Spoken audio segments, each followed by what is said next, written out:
নারী কিসে আটকায়? যেহেতু ক্ষমতা, ভালোবাসা, টাকা, স্মার্টনেস কোনো কিছুতেই নারী আটকায়নি।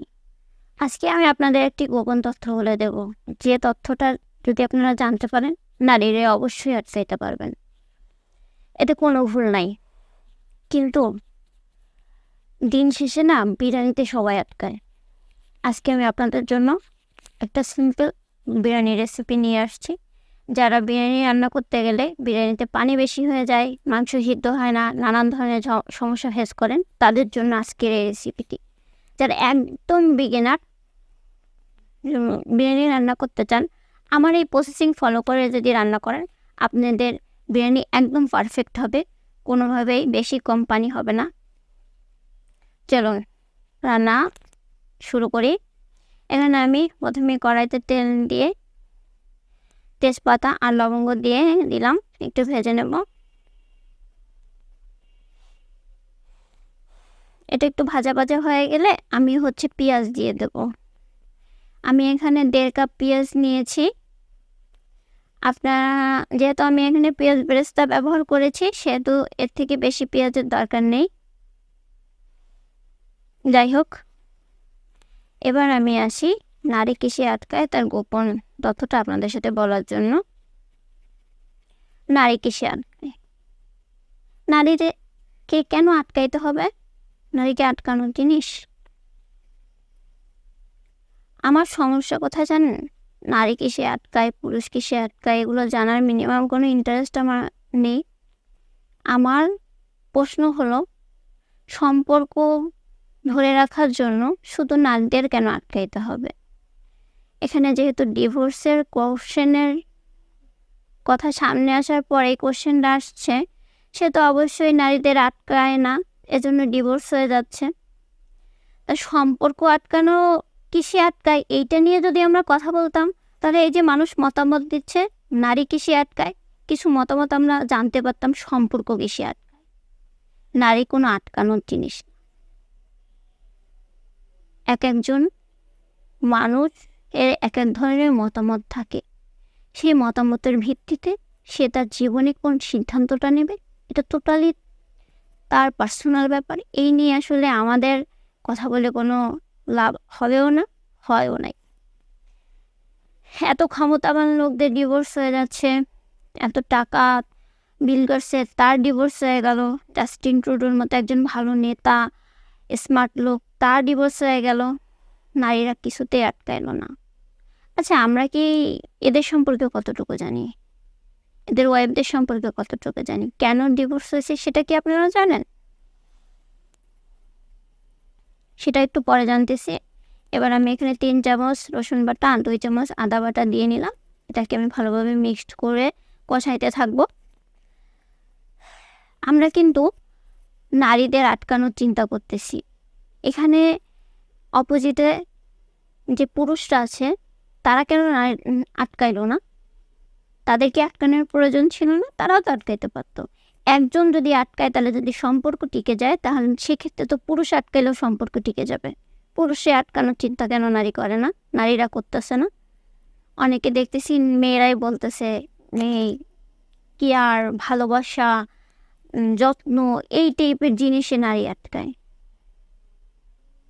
একটা মানুষের পার্সোনাল মতামত আছে, সেই জায়গাটায় যখন কোনো প্রবলেম হয় কিংবা যে কোনো সমস্যায় যদি নারীর মনে হয় আমার এখন আটকানোর প্রয়োজন নেই, সে তার স্বাধীনতা অনুযায়ী সে তার মুক্তি নিয়ে নিতে পারে, সংসার ভাঙতে পারে। এটা টোটালি তার ব্যাপার।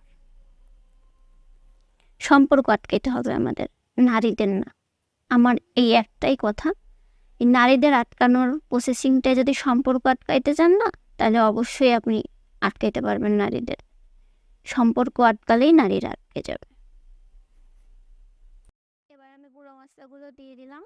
দেখতে পাচ্ছেন এখানে জিরে গুঁড়ো দিয়েছি 1.5 চামচ, 1 চামচ পরিমাণ হলুদের গুঁড়ো, 1.5 চামচ পরিমাণ ধনিয়া গুঁড়ো এবং 2 চামচ পরিমাণ লাল মরিচের গুঁড়ো দিয়ে দিলাম। এবার আমি ভালোভাবে কষিয়ে নেব। আমরা সম্পর্কগুলোকে সুন্দর করে আটকে রাখি, তাহলে নারী পুরুষ সবাই আটকে থাকবে। এবার দিয়ে দিলাম বাদাম বাটা। আপনারা যে কোনো বাদাম এখানে বাটা দিতে পারেন। আমি এখানে কাঠবাদাম বাটা নিয়ে নিয়েছি 1/2 কাপ পরিমাণ।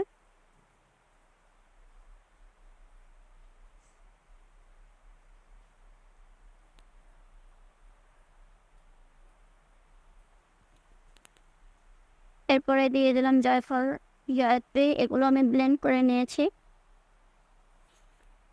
আপনারা চাইলে বেটে নিতে পারেন। আমার শর্ট টাইমের জন্য আমি এখানে দ্রুত ব্লেন্ড করে নিয়েছি। এবার ভালোভাবে এগুলোকে কষিয়ে নেব। মশলাগুলো আস্তে আস্তে দিবেন আর মাংসটা আস্তে আস্তে কষাবেন। এতে করে মশলার সাথে মাংসের কম্বিনেশনটা অনেক সুন্দর হবে, মাংসের মধ্যে মশলার টেস্টটা অনেক সুন্দর পৌঁছাবে এবং দ্রুত মাংস সিদ্ধ হয়ে যাবে।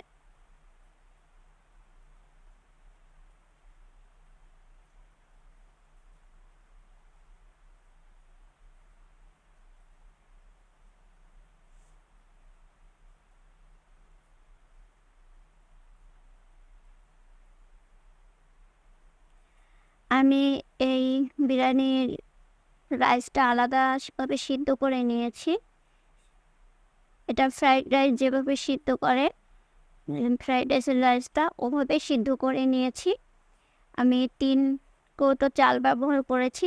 তার মধ্যে হচ্ছে ডবল পানি দিয়ে একটু তেল এবং লবণ দিয়ে সিদ্ধ করে নিয়েছি।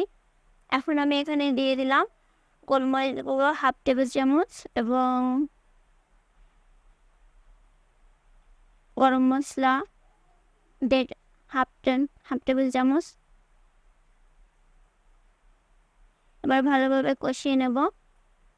আমি রাইসটা সিদ্ধ করার যে প্রসেসিংটা বললাম, এভাবে রাইসটা সিদ্ধ করে নিলে আপনার রাইস পানি কম বেশি হওয়ার কোনো সমস্যা থাকে না।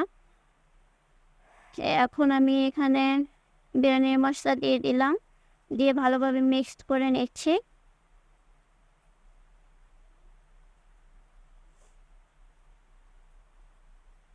এবং সবার শেষে দিয়ে দিলাম মশলার ভিতরে টক দই। এখানে আমি 1/2 কাপ পরিমাণ টক দই নিয়ে নিয়েছি। এবার এটাকে ভালোভাবে মিশিয়ে নিলাম।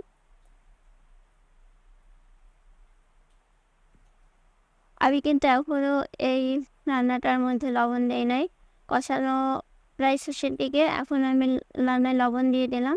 আমি এখানে 1.5 চামচ পরিমাণ লবণ দিয়েছি। লবণ স্বাদ মতো, যে যার স্বাদ অনুযায়ী লবণ দেবেন মাংসের পরিমাণ অনুযায়ী। আমি এখানে 2 কেজি মাংস নিয়েছি। যেহেতু আমি চালটা লবণ দিয়ে সিদ্ধ করে নিয়েছি, ওখানে একটা এজন্য লবণ এখানে 1.5 চামচ পরিমাণ দিয়েছি। আমার এখানে 1.5 চামচ পরিমাণে পারফেক্ট হয়ে যাবে। আপনারা চাইলে একটু চিনি দিতে পারেন এটা টেস্ট অনুযায়ী। তো এখানে কোনো চিনি ব্যবহার করছি না। এখানে আমি এবার প্রেশার কুকারে সিদ্ধ করে নেব মাংসটা। প্রেশার কুকারে আমি 1.5 কাপ পানি দিয়ে দিলাম। এর মধ্যে মাংসটা দিয়ে এবার প্রেশার কুকারে আটকায় দিব। আমার মাংস সিদ্ধ হতে যত সময় লাগে দেন ফিরে আসছি। আমার মাংস সিদ্ধ হয়ে গেছে। এবার আমি হচ্ছে বিরিয়ানিটা সেট করব। সেট করার জন্য প্রথমেই নিচে আমি হচ্ছে ঘি দিয়ে দিচ্ছি।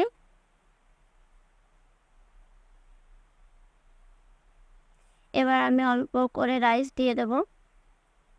দেখতে পাচ্ছেন ভাতটা একদম ঝরঝরা হয়েছে এবং বিরিয়ানির রাইস ভাতটাও অনেক ঝরঝরা থাকবে। এবার আমি অল্প পরিমাণে এর মধ্যে মাংস দিয়ে দেবো।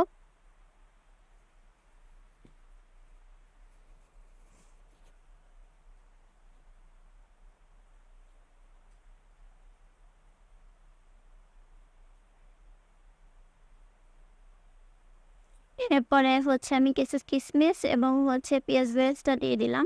এরপর আবার আমি ভাতের একটা স্তর দিয়ে দিলাম। এবার দেব মাংস। এভাবে আমি 3 স্তরে এভাবে সাজিয়ে নিয়েছি। এবার আমি দমে রেখে দেব। আমি রাইস কুকারে দমে রাখবো। আপনারা চাইলে গ্যাসের চুলায় একদম লো হিটে রাখতে পারেন 5 থেকে 7 মিনিটের জন্য। এবং এরপরে হচ্ছে ভালোভাবে নাড়ায়ে দিবেন।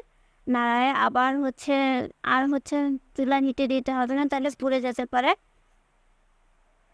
আমি এবার রাইস কুকারে দিয়ে দেবো। দেন আপনাদের দেখাচ্ছি আমার বিরিয়ানি কতটা পারফেক্ট হয়েছে আপনারা দেখতেই পাচ্ছেন কতটা পারফেক্ট ঝরঝরা বিরিয়ানি হয়েছে। ভাতের সাথে যখন মাংসের গ্রেভিটা মিক্সড হয়ে গেছে তখন একদম বিরিয়ানির পারফেক্ট কালার চলে আসবে।